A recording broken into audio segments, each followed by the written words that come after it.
মা আমাকে তখন জড়িয়ে ধরে বলে, মা আমরা সবাই তোমাকে বলছি ওইটা ডিলিট দিয়ে দাও, ওই ছবিটা ডিলিট দিয়ে দাও, কিন্তু তুমি দাও নাই, তুমি আজকে সফল। সত্যি আদ্রিতা বৃত্তি পেয়েছে। টিচিং প্রফেশনটা আপনি কেন বেছে নিলেন? তার মেমোরিতে আমি নেই, কিন্তু আমার মাস্টারটা রয়ে গেছে। তো একদিন আমার শ্বশুর আমাকে কিছু বেঞ্চ এনে বলল যে মাস্টার দিলাম একাডেমি তৈরি করে। 2025 সালে আমার 12টা বাচ্চা বৃত্তিতে অংশগ্রহণ করে, তার ভিতর 11টা বাচ্চাই বৃত্তি পেয়েছে। আপনার উপস্থাপনার কোনো কিছু কিন্তু ফেসবুকে আসে না। 6 থেকে 7 ঘন্টা, এমনও অনেক অনুষ্ঠান আছে 8 ঘন্টা। তারা যে আমাকে সম্মানিটা দেয় এটা আমি নেই না। আপনি উপস্থাপনা এবং শিক্ষকতা যদি দুইটার একটাকে বেছে নিতে বলা হয়, দেন হোয়াট ইউ উইল চুজ? একটা বাচ্চা আমাকে একদিন এই নামটা দিয়েছে মিসমা, সেই থেকে আমাকে সবাই মিসমাই নামে চেনে। আমরা hello Barishal, hello hello Barishal, hello hello Barishal,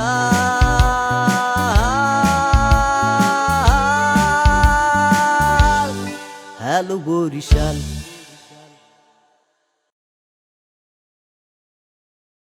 hello everyone, আসসালামু আলাইকুম। আশা করি আপনারা সবাই খুব ভালো আছেন, আমরাও খুব ভালো আছি। চলে আসলাম একটা ব্র্যান্ড নিউ এপিসোড নিয়ে। আজকে আমাদের গেস্ট তানজিলা মৌ। তো গেস্ট আমাদের সাথে আছে, গেস্ট হলো একজন শিক্ষিকা এবং উপস্থাপিকা। তিনি যে একাডেমিটা পরিচালনা করে থাকেন তার নাম হলো সিপিটি, চিলড্রেন্স প্রপার টিচিং। এই একাডেমিটা তার। এখন এইটি সম্পর্কে শুনবো এবং তার উপস্থাপনা জীবনের বিভিন্ন গল্প শুনবো। তার এগুলো মানে এই জায়গাটায় তার আসার পিছনে গল্প ছিল, সেগুলো শুনবো। এখন বলুন, আপনি এই যে একাডেমিটা, এর আগে কি আপনি কোনো স্কুলের সঙ্গে ইনভলভ ছিলেন? জি ভাই, আমি একটা স্কুলের সাথে যুক্ত ছিলাম। জি। সেটা হচ্ছে গিয়ে 12 বছর আমি সেই স্কুলটায় জব করেছি। 12 বছর? 12 বছর। কি নাম স্কুলটা? Creative kindergarten. এটা হচ্ছে ওদের শাখাটা ছিল বটতলার ওদিকে। আমি প্রায় 12 বছর ওইখানে জব করেছি। ক্রিয়েটিভ কিন্ডারগার্টেনটা খুবই মোটামুটি পপুলার ছিল। জি, এটা জি। কোন জায়গাটা জানো? বটতলা? এটা হলো ওদের মেইন ব্রাঞ্চটা ছিল হচ্ছে গিয়ে গোরাচাঁদ দাস রোড, আর শাখাটা হচ্ছে গিয়ে আপনার বটতলা ছিল। ও আচ্ছা আচ্ছা আচ্ছা। এই একাডেমিটার বয়স হলো কত বছর? 15 বছর।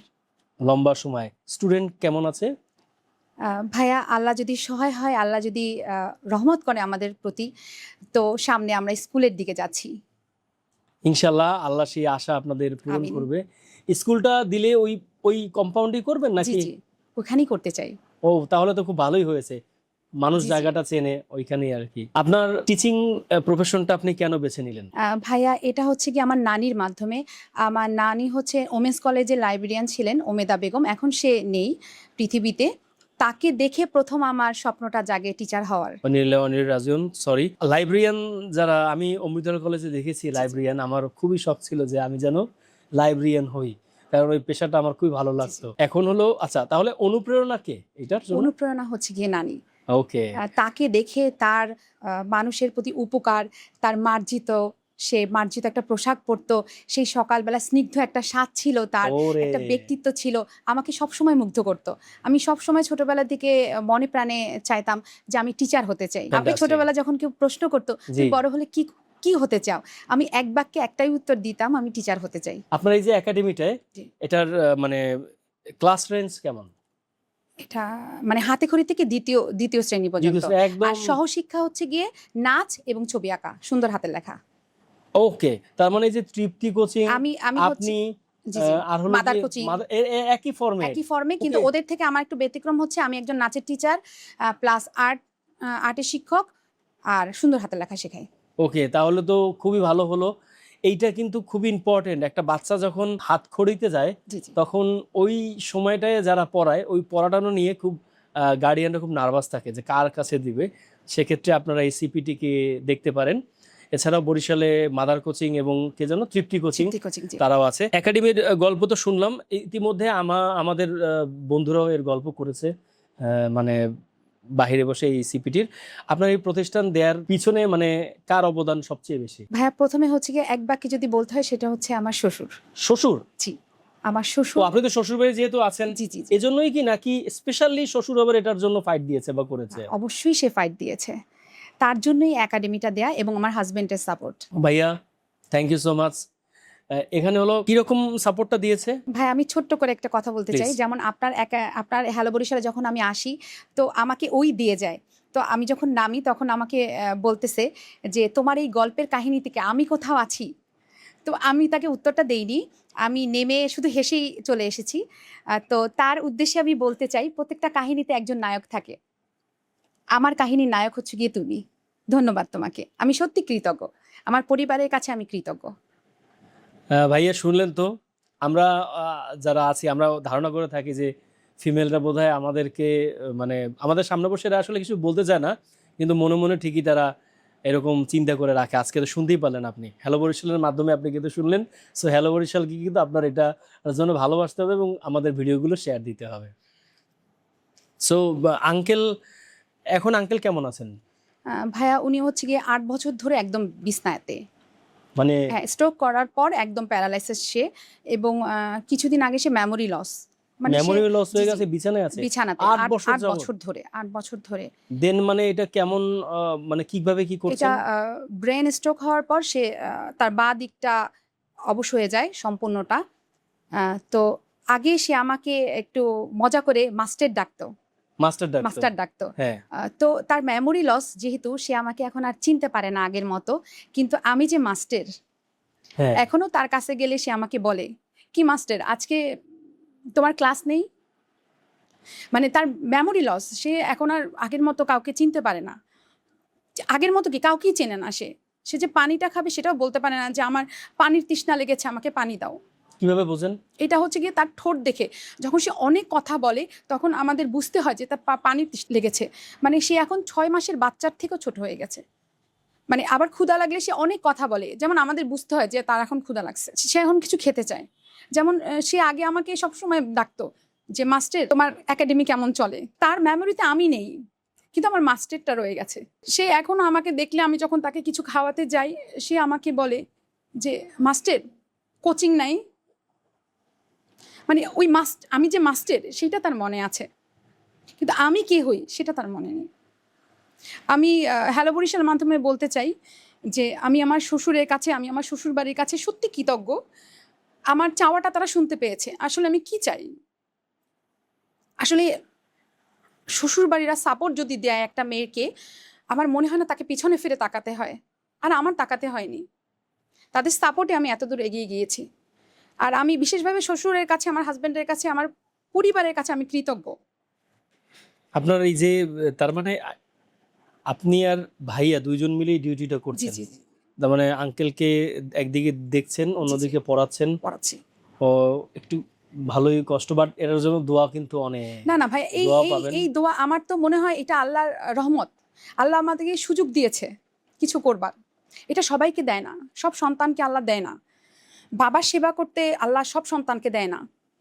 এটা হচ্ছে আল্লাহ আমাদের সেই সুযোগটা দিয়েছে তার সেবা করার। যেমন আমার 2টা বেবি, আমাকে যখন কেউ কোশ্চেন করে যে আপনার কয়টা সন্তান, আমি তখন হেসে দিয়ে বলি আমার 1 ছেলে 2 মেয়ে।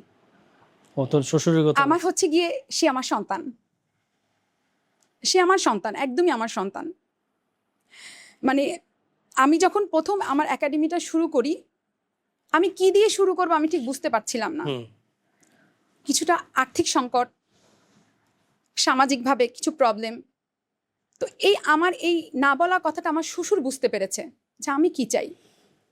তো একদিন আমার শ্বশুর আমাকে কিছু বেঞ্চ এনে বলল যে মাস্টার দিলাম একাডেমি তৈরি করে, এখন তুমি করো। তো সেই দিনকে থেকে আমার আর পিছনে ফিরে তাকাতে হয়নি। এটা তো দোয়া।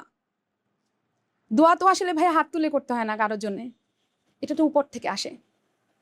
আমার কাছে মনে হয় আমার আজকের এই জার্নিটা, আমি জানি না আমি কতটুকু সফল হতে পেরেছি বা কতটুকু, এখনো সামনে অনেক জার্নি, আমার অনেক দূর আগাতে হবে, কিন্তু এটা আসলে দোয়া, সবার দোয়া। তো এইরকম একটা সময়ে শ্বশুরবাড়ির সম্পর্কে খুব সুনাম খুবই কিন্তু আমরা কম শুনি, যেটা তানজিলা মৌ বললেন আপনাদের সামনে। খুবই ভালো লাগলো শুনে, তার শ্বশুরের প্রতি তার শ্রদ্ধাবোধ এবং তার কর্তব্যবোধ কতটা বেশি। আপনার এখানে শিক্ষক কতজন? 7 জন। 7 জন। তাহলে এখানে আপনি তাহলে কি কি হয় পড়ালেখার? পড়ালেখা ভাইয়া এখানে প্রসেসটা একটু শুনি। হাতেখড়ি থেকে দ্বিতীয় শ্রেণী পর্যন্ত, এবং সহশিক্ষা হিসেবে আছে নাচ, ছবি আঁকা এবং সুন্দর হাতের লেখা। ওকে, তার মানে এখানে সুন্দর এগুলো কি এই যখন যাবে প্রতিদিনই এই ক্লাসটা পায়? না ভাইয়া, সপ্তাহে 2 দিন হচ্ছে গিয়ে নাচ, ছবি আঁকা, আর হচ্ছে গিয়ে রেগুলার ক্লাসটা হাতেখড়ি থেকে দ্বিতীয় শ্রেণী, ওইটা প্রতিদিন। আচ্ছা, আপনার কি মনে হয় যে বাচ্চারা আপনার ওখান থেকে বেরোনোর পরে ভালো করতেছে? জি জি ভাইয়া, অবশ্যই।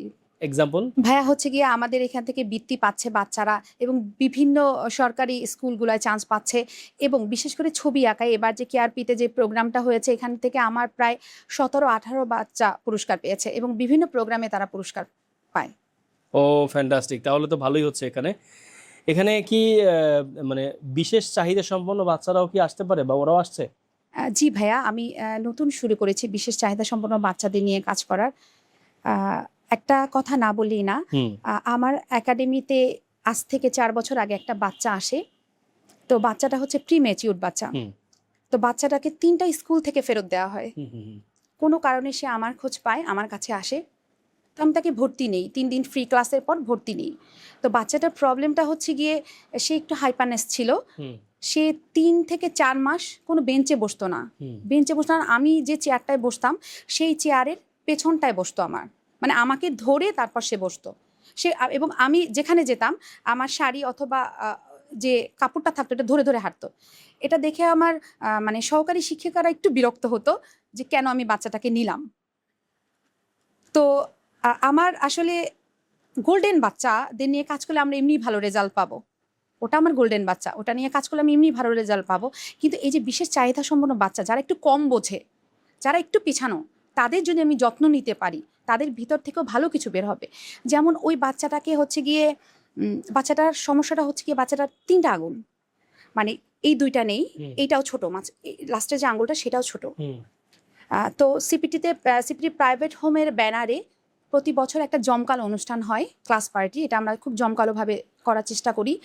তো ওইখানে একটা পর্যায়ে গিয়ে আমি খুব আবেগ আপ্লুত হয়ে আদ্রিতাকে কাছে, বাচ্চাটার নাম হচ্ছে আদ্রিতা, কাছে ডেকে আমি বলে ফেলি যে সবাই আমার জন্য দোয়া করবেন। আমরা বৃত্তিতে যাচ্ছি, অ্যাসোসিয়েশন থেকে যে বৃত্তিটা হয় এটাই যাচ্ছি, এবং আমি আশাবাদী আদ্রিতা বৃত্তি পাবে।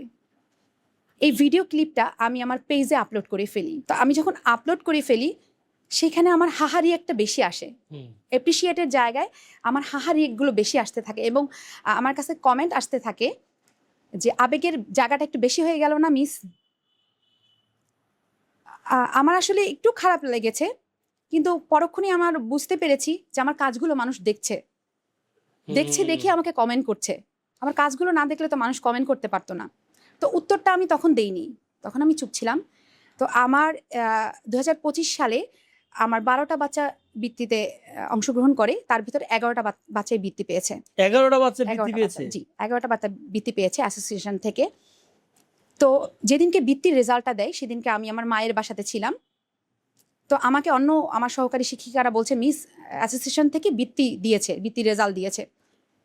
তো আমি প্রথমে গিয়ে আমি মানে খুঁজতেছিলাম যে আদ্রিতার বাচ্চাটা? নাম্বারটা কোথায়, আছে নাকি আদ্রিতার নাম্বারটা। তো আরেকটু মাঝখানে আরেকটা কথা বলি ভাইয়া, হুম যখন আমি পেজে ওইটা আপলোড দিয়ে ফেলি, তখন সবার এত বাজে কমেন্ট ছিল। তো আমার পরিবারও আমাকে বলছিল যে ওইটা ডিলিট করে দাও, ওইটা দরকার নেই, ওইটা ডিলিট করে দাও। তখন আমি সবাইকে বলি যে হ্যাঁ আমি দিব ডিলিট, কিন্তু আসলে আমি ডিলিট করি না, ওইটা আমি রেখে দিই। কারণ আমার বিশ্বাস, আমার পরিশ্রম, আমার ধৈর্য, আমার যত্ন আমার সাথে বিশ্বাসঘাতকতা করবে না, এটা আমাকে ভালো একটা রেজাল্ট দিবে। তো আদ্রিতার ওই রেজাল্টটা আমি খুঁজতে থাকি। যখন আমি ওই রেজাল্টটা পাই, আমার কাছে মনে হয় ভাইয়া, আমার 15 বছরে আমার সফলতা আমি পেয়েছি।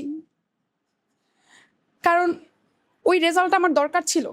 কারণ আমি এত কথা শুনতে হয়েছে, এত কথা শুনতে হয়েছে, যে ওই রেজাল্টটা যখন আমি পাই, তখন আমি বারবার সবাইকে বলছিলাম যে আমি কি ঠিক দেখতেছি, এই নাম্বারটা কি আমি ঠিক দেখতেছি।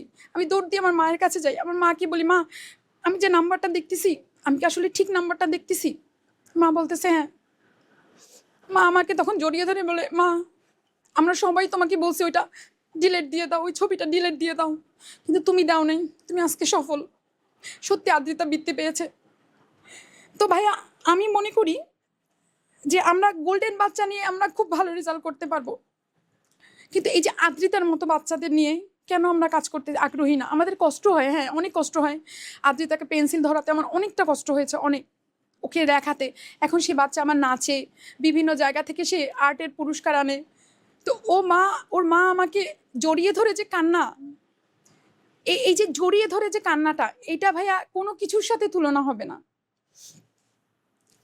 এটা আসলে আমার মনে হয় যে এইটার যে দোয়া, ওর মায়ের যে একটা খুশি, এটা কোনো কিছুর সাথে প্রাপ্তি এটার তুলনা হবে না।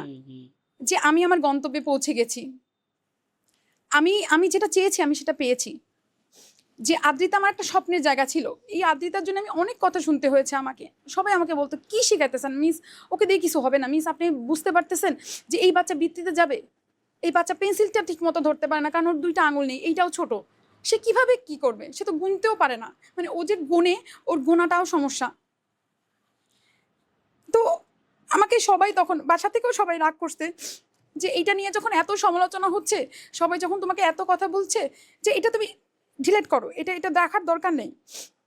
তো আমি সবাইকে বলছি হ্যাঁ আমি ওইটা রাখবো না, এটা আমি ডিলিট দেবো, কিন্তু আসলে এটা আমি ডিলিট দিইনি, ওইটা আমি রেখে দিয়েছি। তো যেদিনকে রেজাল্টটা বের হয়েছে আমি সেই ভিডিওটায় যাই, ভিডিওটা আমি সেভ করে আমি নিচে একটা ক্যাপশন দিই, আমি সফল, আমি আদ্রিতাকে নিয়ে সফল হয়েছি।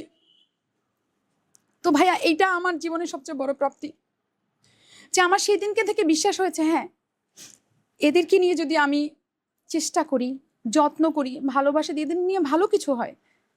আমরা কেন এদের অবহেলা করব? কেন ওকে 3টা স্কুল থেকে ফেরত দেওয়া হলো? সে বাচ্চা তো বৃত্তি পেয়েছে, নিশ্চয়ই তার মেধা আছে, তার যত্নটার অভাব ছিল কিন্তু তার মেধাটা ছিল, এটা খুঁজে বের করতে হবে আমাদের। ভাইয়া আমার একাডেমিটা বিশেষ চাহিদা সম্পন্ন বাচ্চাদের জন্য না, কিন্তু আমি চেষ্টা করি, ওদের জন্য আলাদা একটা শিফট করেছি আমি। আদ্রিতাকে দিয়ে আমার মনে হয়েছে হ্যাঁ আমি পারবো, এদের জন্য যত্ন, ভালোবাসা, শ্রদ্ধাবোধ থাকলে আমি পারবো। তো কিছু কিছু অভিভাবক আসে আমার কাছে, এসে তারা যে বিনয়ীভাবে বলে যে মিস আমার বাচ্চাটা একটু হাইপারনেস আছে বা স্পিচ দিলে ওকে কি নেওয়া যাবে? তো আমি তো একজন মা, তাদের যে চোখে পানি, এটা আমাকে খুব কষ্ট দেয় যে আমরা একটা ভালো বাচ্চার পিছনে দৌড়াই, আপনি বাচ্চা একাডেমিতে দেন, ভর্তি করেন, কিন্তু বিশেষ চাহিদা সম্পন্ন বাচ্চাদের নিতে চাচ্ছি না আমরা। তাদের যে আকুতি যে আমাদের বাচ্চাটাকে নেন, আপনি তো কত বাচ্চা এরকম পড়াচ্ছেন, আপনি পারবেন। এবং তাদের যে বিশ্বাসের জায়গাটা, সবচেয়ে বড় কথা ভাইয়া, তাদের যে একটা বিশ্বাসের জায়গা যে হ্যাঁ আমার কাছে আসলে ভালো কিছু রেজাল্ট নিয়ে যাবে, এই যে বিশ্বাসটা। আর সবচেয়ে আরেকটা কথা বলতে চাই ভাইয়া শোয়ের মাধ্যমে, যে আমার কাছে বরিশালের সিআরপি থেকে বাচ্চারা আসে, আসলে আমি সিআরপি চিনি না। সবচেয়ে মজার বিষয় হচ্ছে এটা, যে আমার কাছে এসে বলে যে মিস আমাকে সিআরপি থেকে পাঠিয়েছে, মানে একটা থেরাপি সেন্টার, এটা অনেকেই বরিশালে প্রতিষ্ঠিত, কাশীপুর চৌমুহা। আসলে আমার সিআরপি কোথায় আমি নিজেও জানি না, এটা থেরাপি সেন্টার। আর হচ্ছে কি আমার এই বিশেষ চাহিদা সম্পন্ন বাচ্চাদের নিয়ে কোনো ট্রেনিং নেই আমার, ওদের জন্য আমার ভালোবাসা, শ্রদ্ধাবোধ, যত্ন এতটুকুই আছে। আমার মনে হয় এইসব বাচ্চাদের জন্য এটারই বেশি দরকার, যত্ন, ভালোবাসা, শ্রদ্ধাবোধ। ওরা কোনো বোঝা না, রাইট, ওরা কোনো বোঝা না, ওরা কোনো মানে সমাজের বোঝা না, ওরা আমাদের বাচ্চা, ওদের যত্ন নিলে অনেক ভালো কিছু ওদের কাছ থেকে আমরা পেতে পারি। ওরা কাছে গেলে কেন আমরা তাড়িয়ে দেবো ওদের? যেমন আমার একাডেমিতে আমি প্রবলেমে পড়ি, এর জন্য ওদের আলাদা একটা শিফট করেছি আমি, যে ওইখানে শুধু এই বিশেষ চাহিদা সম্পন্ন বাচ্চারাই থাকবে। এখন আছে কয়জন চাহিদা সম্পন্ন? এখন ভাইয়া 10 থেকে 12 জন। 10 থেকে 12 জন? জি ভাইয়া 10 থেকে। এবং তাদের অভিভাবকদের যে একটা বিশ্বাস আমার প্রতি, বিশেষ করে আদ্রিতাকে দিয়ে বিশ্বাসটা তাদের তৈরি হয়েছে। রিয়েলি দারুণ স্টোরি। আপনি দেখেন, স্কুলটা ছিল হলো গিয়ে সিপিটি, জি ভাইয়া, দেওয়া হয়েছে একাডেমি, যেখানে হাতখড়ি থেকে ক্লাস 2 পর্যন্ত পড়বে, সেখান থেকে ডাইমেনশন চেঞ্জ হয়ে গেছে। আপনারা ডাইমেনশন, আপনি কি এখন এগুলো নিয়ে চিন্তা করছেন? হ্যাঁ ভাইয়া, আমি এগুলো নিয়ে আমি চেষ্টা করছি যে ওদের জন্য কিছু করার। তার মানে সামনে এর স্কেলটা বড় হতে পারে। জি ভাইয়া, এবং এই স্কেলটা বড় হতে পারে। জি, আপনার শোয়ের মাধ্যমে আমি দর্শকদের জানাতে চাই, যদি বরিশালে কারো আমাকে প্রয়োজন হয় বিশেষ চাহিদা সম্পন্ন বাচ্চাদের স্কুল দিতে, একাডেমি দিতে, আমাকে বলবেন, আমি আমার সময় সুযোগ অনুযায়ী আপনাদের সময় দিব, আমি চেষ্টা করব। আপনার এই যে লিডারশিপ অ্যাটিটিউড, হেল্পিং অ্যাটিটিউড, এটা আমার এই প্রোগ্রামে যেটা দেখলাম আমি খুবই খুশি। এটা যেন এটা যেন সবার মধ্যেই তৈরি হয় আস্তে আস্তে। বাই দ্য ওয়ে, এখন আমরা যদি অন্য প্রসঙ্গে যে, আপনি তো উপস্থাপনা করেন না? জি ভাইয়া। আচ্ছা, উপস্থাপক তো আমরাও। জি। প্রথম প্রশ্ন হচ্ছে যে উপস্থাপনাটা কবে থেকে শুরু করেন? ভাইয়া এইটা প্রথমে আমি স্টেজ প্রোগ্রাম যেটা হয় সেটা হচ্ছে ইত্যাদির মাধ্যমে প্রথম। ইত্যাদির জি মাধ্যমে? ভাইয়া, বরিশালে যে ইত্যাদিটা হয় ওইখানে আমি প্রথম ওই স্টেজে আমার প্রথম লাইফে। তো ও, বরিশালে হানিফ সংকেত জি, জি, স্যারের হানিফ ওইখানে। স্যারের। তো বরিশালে যখন ইত্যাদিটা আসে তো তখন ওদের সাথে যে শিল্পীটা ছিল, দর্শক পর্বে যে শিল্পীটা ছিল ও কোনো কারণে আসতে পারেনি। তো আসতে পারে ওরা একটা মেয়ে খুঁজছিল। তখন আমার হাসব্যান্ডের সাথে ওদের একটা পরিচিত ছিল কেউ একজন। তো গিয়ে বলল যে, "ভাবি তো মোটামুটি উপস্থাপনা করে, তাকে নিয়ে আসো, সে পারবে।" তো আমি তখন রান্না করছিলাম। তো আমার হাসব্যান্ড এসে বলে, "চলো মু তোমাকে একটা জায়গায় নিয়ে যাব।"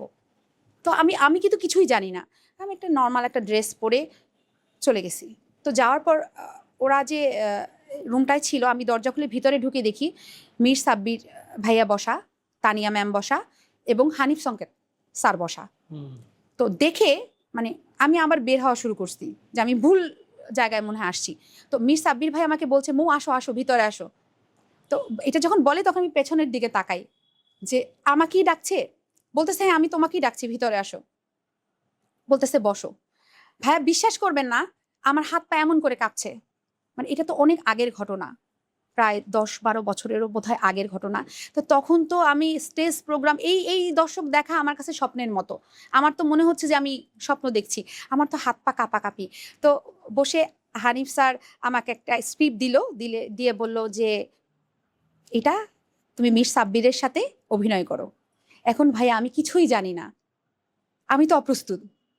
২ বার, ৩ বার, ৫ বার, ৭ বার করতেছি কিন্তু হচ্ছে না আমার। ভয়ই হচ্ছে না। তো হানিফ সঙ্গে স্যার স্ক্রিপ্টটা হাত দিয়ে নিয়ে বলল, "তুমি ওইখানে গিয়ে যা বলবা আমরা সেটাই নিব। আর তোমার কিছু করতে হবে না।"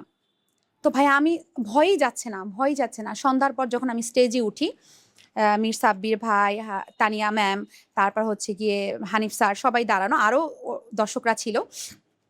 তো আমি যখন দাঁড়াই তখন একটা পর্বে এরকম ছিল যে মীর সাব্বির ভাই আমাকে বলবে, "চলো আমরা বিয়ে করে ফেলি।" তখন আমার ডায়লগটা এরকম ছিল, ওইটা কিন্তু আমার শেখানো না। উপস্থিত অবস্থায় আমি বলেছি, "বিয়া করমুকা, কইছি ভালোবাসি, ভালোবাসি হইলেই বিয়ে করা লাগবে।"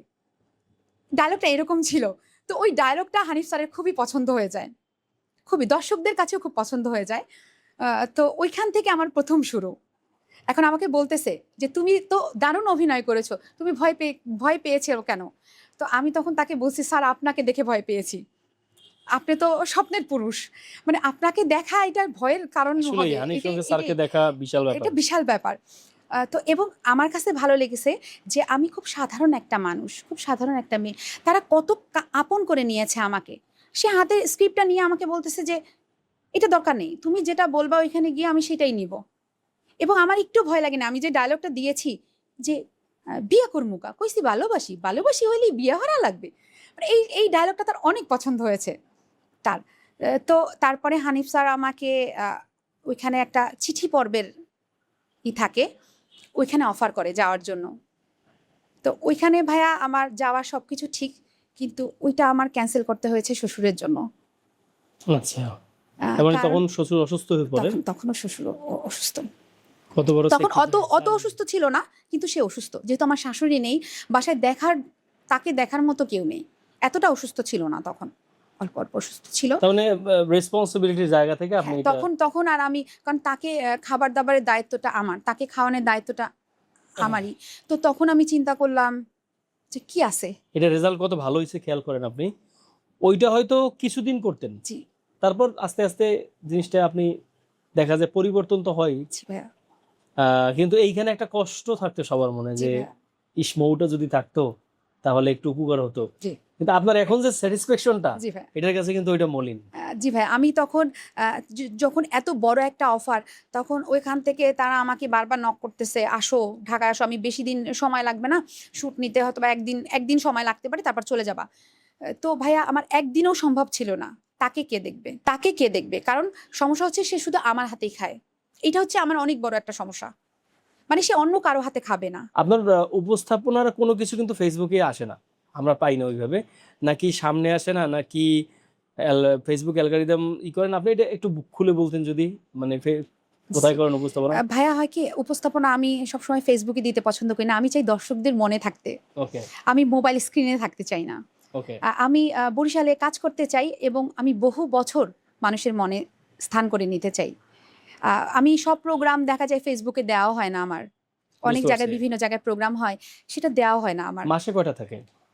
মাসে 3টা তো থাকে ভাইয়া। নভেম্বরের দিকে আমার বেশি প্রোগ্রামগুলো থাকে, কারণ ও। স্কুলগুলো তখন স্পোর্টস থাকে, ওনারা বিভিন্ন ফোন দেয় সাংস্কৃতিক, তখন আপনাকে, হ্যাঁ, না? তখন আমাকে কন্টাক্ট ও, করে। বুঝেছি, মানে স্কুল স্কুল কেন্দ্রিক, অর্গানাইজেশন থেকে জি জি, প্রোগ্রাম। অ্যাসোসিয়েশন থেকে যে কটা প্রোগ্রাম হয় সব আমিই করি, এবং বিভিন্ন স্কুল বা বিভিন্ন ডিসেম্বরের দিকে সাধারণত প্রোগ্রামগুলো হয়, যেমন মিলন মেলা বা বিভিন্ন জায়গায় যে ডিসেম্বরের দিকে, ডিসেম্বর থেকে ফেব্রুয়ারি প্রোগ্রামগুলো বেশি থাকে। এবং ভাইয়া আপনাদের শোয়ের মাধ্যমে আমি আমার দর্শকদের জানাতে চাই, স্কুলগুলোর যে প্রোগ্রামটা হয়, আমি হচ্ছে গিয়ে এটাই যে আমার যে সম্মানীটা, এক একটা স্কুলের প্রোগ্রামে দেখা যায় 6 থেকে 7 ঘন্টা আমার প্রোগ্রামটা করতে হয়, এবং যেহেতু স্টেজ প্রোগ্রাম সেহেতু আমাকে দাঁড়িয়ে অনুষ্ঠানটা সঞ্চালনা করতে হয় 6 থেকে 7 ঘন্টা। এমনও অনেক অনুষ্ঠান আছে 8 ঘন্টা। তারা যে আমাকে সম্মানীটা দেয়, এটা আমি নেই না। নেন না? জি না, তাহলে এখন পর্যন্ত আমি কোনো স্কুল থেকে কোনো সম্মানীটা নেই না। আমাকে তারা খুব সম্মানটা দেওয়ার জন্য অনেক অনুনয় বিনয় করে যে আপনি সম্মানটা, আপনি 8 থেকে 9 ঘন্টা এত পরিশ্রম করেন, কিন্তু ওইটা আমি নেই না, ওইটা আমি স্কুলকেই গিফট করে আসি, দারুণ। কারণ আমার উঠে আসাই স্কুল থেকে। দারুণ, আরও দারুণ, একটা কথা দারুণ। বলতে চাই ভাইয়া, যে হয়তো বা আমি খুবই ক্ষুদ্র একজন মানুষ, এখনও কাজ শিখছি, অনেকটা পথ আমাকে আগাতে হবে। তো আমি যখন একটা অনুষ্ঠানে যাই, যখন ছোট ছোট বাচ্চারা দৌড় দিয়ে আসে, মিস আপনার সাথে একটা ছবি তুলতে চাই, তখন নিজেকে সত্যি কথা সেলিব্রিটি মনে হয়। সত্যি কথা, হ্যাঁ। আমার কাছে মনে হয় হ্যাঁ আমি সেলিব্রিটি। সেলিব্রিটি, সেলিব্রিটি খুব বড় কোনো ডিল না, সেলিব্রিটি নিজের মনে মনে ভাবাটাই জি, জি। ইম্পর্টেন্ট। আপনি উপস্থাপনা এবং শিক্ষকতা, জি। যদি দুইটার একটাকে বেছে নিতে বলা হয়, দেন হোয়াট ইউ উইল চুজ? কঠিন একটা প্রশ্ন, কিন্তু সহজ উত্তর আমার কাছে আছে।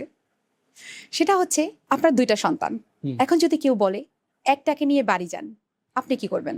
It is not possible to define because of দুইটাই আমার সন্তান। একই উত্তর। এটা ওকে, ফাইন, দেন ভেরি গুড। তারপর উপস্থাপিকা হিসেবে আমরা আজকে খুব শক্তপোক্ত একজন মানুষ, যে হৃদয়ে লালন করেন, ধারণ করেন উপস্থাপনা, এরকম একটা লোক আমরা আজকে আমাদের অনুষ্ঠানে পেলাম।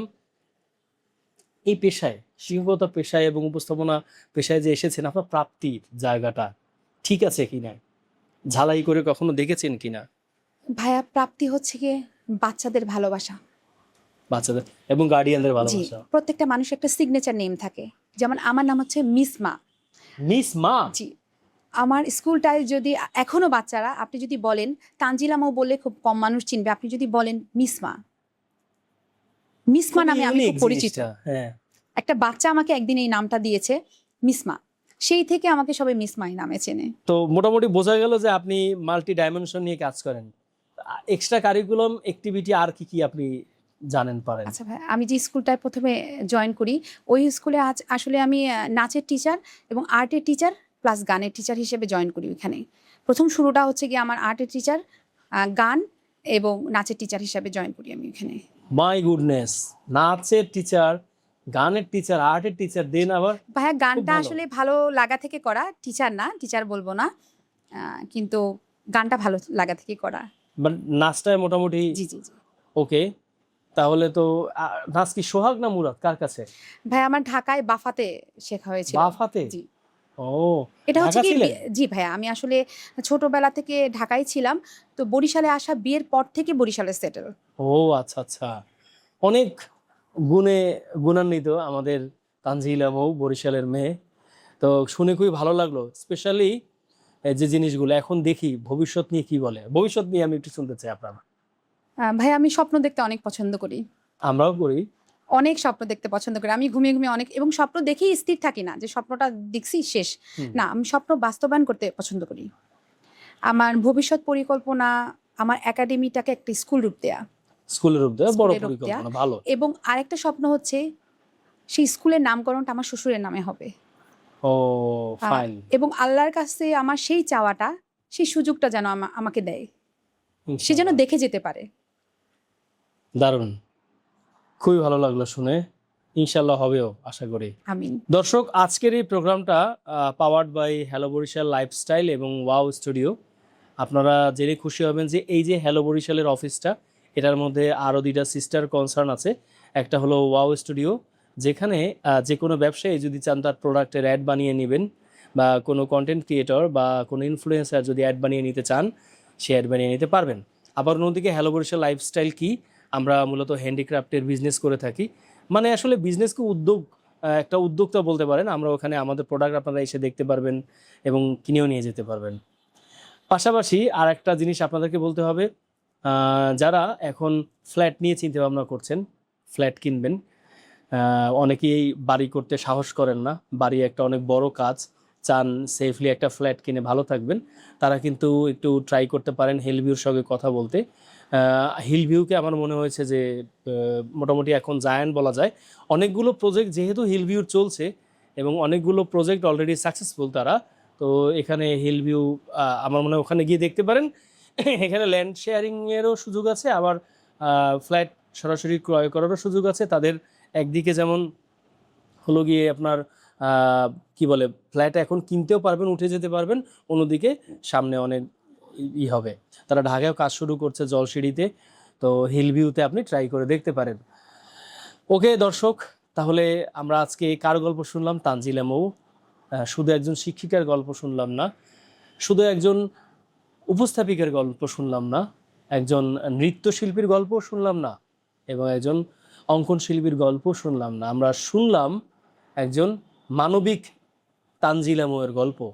সকল গল্পের উপরে ছাপিয়ে উপরে উঠে গিয়েছে তার মানসিকতা, তার শ্বশুরের প্রতি তার শ্রদ্ধাবোধ, হাজব্যান্ডের প্রতি ভালোবাসা, তার বিশেষ চাহিদা সম্পন্ন শিশুদের প্রতি তার ভালোবাসা, তার কমিটমেন্ট তাকে আজ এই অনন্য একটা পর্যায়ে নিয়ে এসেছে। এবং তিনি ভালো করবেন। তিনি যে স্কুলটা করতে চাচ্ছেন, আমরা দোয়া করি যেন তিনি স্কুলটা করতে পারেন এবং তার মাধ্যমে যেন শিক্ষার আলো ছড়িয়ে যায়। আজকে এই পর্যন্তই। ভালো থাকবেন সবাই দর্শক, চলে আসবো নতুন কোনো এপিসোড নিয়ে।